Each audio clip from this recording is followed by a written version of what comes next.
आज नाल्को श्रमिक कांग्रेस यूनियन नाल्कोर सर्वप्रथम एवं सबुठु अधिक संगठित सक्रिय यूनियन भाव में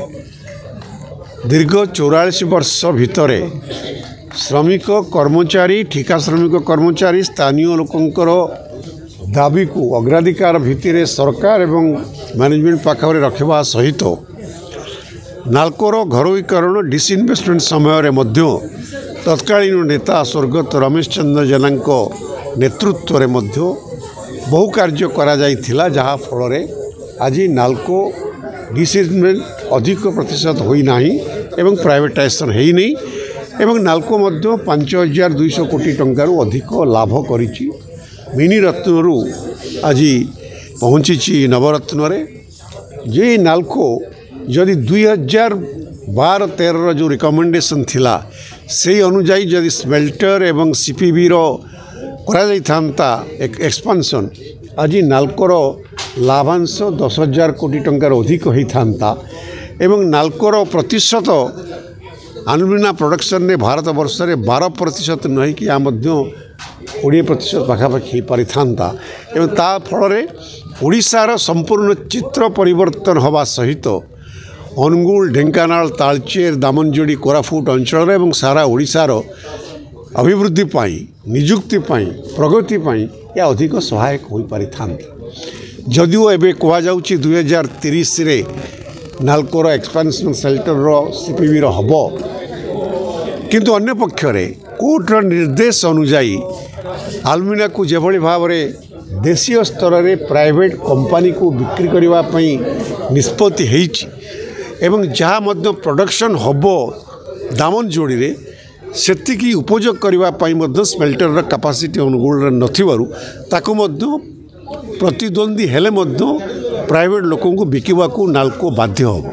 जहाँ फल लाभांश कम कारण जो लाभ होउची जेहेतु ता बाहर केवल एक्सपोर्ट होउची लाभ अधिक होउची एवं ता आम डॉलर रे पाउछु तो डॉलर रो मूल्य अधिक बढ़िया फल लाभ अधिक होउची ता जेतेबेले देशीय स्तर में बिक्री हम लाभांश कमिबो तार मूल्य कमिबो एवं नाल्कोर मध्य जेतिकी लाभ हवा कथा हम नहीं। देखंतु नाल्को श्रमिक कांग्रेस यूनियन आज तार 44तम प्रतिष्ठा दिवस पालन करुच्ची जेतेबेले कि नाल्को 45 वर्ष पदार्पण कर सारी आई संगठन 44 वर्ष तार फाउंडेशन डे तार प्रतिष्ठा दिवस पालन करुच्ची। यार मान है जितेबाला नाल्को ए जगह आरंभ करथिला तार प्रोजेक्ट एक्सपेंशन कथा आरंभ करथिला ए जगह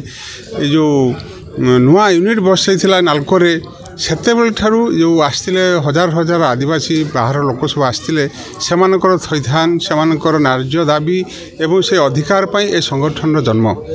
से 1982 मसीहा नवेम्बर 19 तारिख ठारू आज पर्यंत गोटे 44 वर्षर जो यात्रा जो संघर्ष आउ लोकंकर जो आस्था और जो विश्वास ये संगठन प्रति गत 8 थर स्वीकृति प्राप्त निर्वाचन रे 6 थर निर्वाचन यही श्रमिक संगठन जीति गत 4 थर है लगातार मध्य संगठन जीति कारण यही संगठन कारखाना और कर्मचारी व्यतीत आ तृतीय कौन विकल्पता पाखे ना ये प्रगति करवा दरकार प्लांट एक्सपेंशन होगा दरकार मॉडर्नाइजेशन होगा दरकार गोटे प्लांट आज दिन में जो एक्सपेंशन न हो पारी 2010 मसीहा पर कौन एक्सपेंशन है तार यही प्लांट प्रति तार नेगेटिव इम्पैक्ट पड़ी एवं द्वितीय कथा जो आगामी दिन में जो प्राइवेट सेक्टर सब आसुच्च जगार आज दिन में टोटाल सर्वभारतीय स्तर में 42 लाख टन रिक्वायरमेंट हो आलुमिनियम थिला बेले वर्तमान आदानी जो कॉम्पिटिटर प्राइवेट ऑर्गेनाइजेशन अच्छा बर्तमान सी तार प्लांट को आलुमिनियम प्लांट को 47 लाख टन करने को व्यवस्था करिछि। या सहित वेदांत 42 लाख टन बर्तमान 17 लाख अच्छी आहरी 30 लाख टन तार नुआ प्लांट बसा को आसुच्ची आमर आउ जड़े कंपिटेटर है जो हिंडाल्को कंपानी नाल्को ठारू तार जो कैपेसिटी अच्छी तार डबल कैपेसिटी अच्छी ए क्षेत्र में सारा भारत वर्ष में एकमात्र आलुमिनियम कंपानी नाल्को वर्तमान तार निजस्व जो जदि एक्सपेंशन कार्यक्रम जो जारी रखा जाऊँगी आगामी दिन 0.5 मिलियन टन तेणु 960 ଲକ୍ଷ ଟନ୍ର କାପାସିଟି କରିବାକୁ ଯାଉଛି। ସିପିପି ମଧ୍ୟ ଏହି ପରିପ୍ରେକ୍ଷୀରେ 4ଟି ନୂଆ ୟୁନିଟ୍ ବର୍ତ୍ତମାନ ଡିଟେଲ୍ସ ପ୍ରୋଜେକ୍ଟ ରିପୋର୍ଟ ଆସିଗଲାଣି 270x4 4ଟି ଏବଂ ଯେଉଁ ପୁରୁଣା ପ୍ଲାଣ୍ଟ ସବୁ ଅଛି ବର୍ତ୍ତମାନ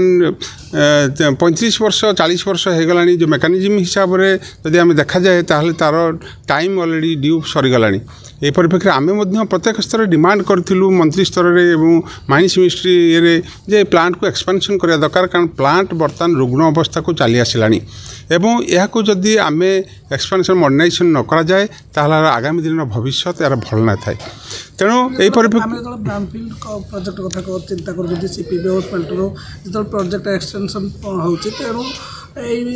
ক্ষেত্রে আমি দেখুন পারিপার্শ্বিক গ্রামগুড়ি প্রভাবিত হব তাঁর জমিযোগ তাঁর যে ক্ষতিকারক গ্যাস দ্বারা প্রভাবিত হবে প্রত্যক্ষ এবং পরোক্ষ ভাবে এমানে প্রভাবিত হবে। আপনার রেকগনাইজ তরফর পেরিফেরি গ্রামগুড়ি কোণ সব সহায়ক দেওয়া আপনার নালকো কহবে?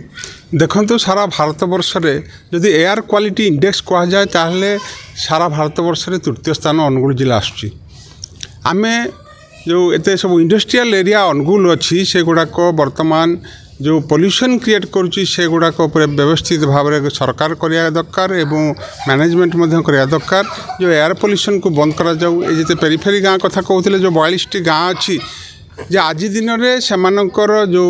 नुआ एक्सपेंशन करिया को प्लांट जाउची बर्तमान तांकर गोपीनाथपुर नुआसाही 80 एकर जगह नवाक जाउची सेमानकु मध्य थैथान व्यवस्था करा जाऊ तांको रिहैबिलिटेशन व्यवस्था करा जाऊ तांको नियुक्तिर व्यवस्था मध्य करा जाऊ एवं यह सहित प्लांटर जितेबाला संप्रसारण कार्यक्रम रे लोकों पाई जो पब्लिक सेक्टर कंपनी तैयारीकार जिते सब र मेटेरियल्स अच्छी यूज करने मुख्य दायी हूँ पब्लिक सेक्टर तैयारी करिबारे। जेउटी नुआ नियुक्ति कथा देखिए जेउटी प्राय 95% राज्य बाहर छंती देखा जाउची याकु नहीं कौन कहे साधारणतः आम लोका लोक चाकरी दे पारना बाहर राज्यर लोक मैंने नियुक्ति पाइबा अधिक सुजोग पाँच आम रेकग्नाइज यूनियन हिसाब से कौन कहे? देखु नाल्को गोटे प्रथम थर पर कौन संरक्षण व्यवस्था करागला नहीं जे जमीहरा प्रजा या पूर्व जिते सब बड़ नियुक्ति करा जाइथिला से नियुक्ति जमीहरा प्रजा को संरक्षण व्यवस्था रिजर्वेशन दि जाइथिला किंतु प्रथम थर बर्तमान जो आम सीपीपी और स्मेल्टर रे जो 303 नियुक्ति होती एवं दामनजोड़ी में नियुक्ति समुदाय 519 कर्मचारी नियुक्ति होती से लोकल लोकों कौन व्यवस्था करना आम यही विरोध कर आम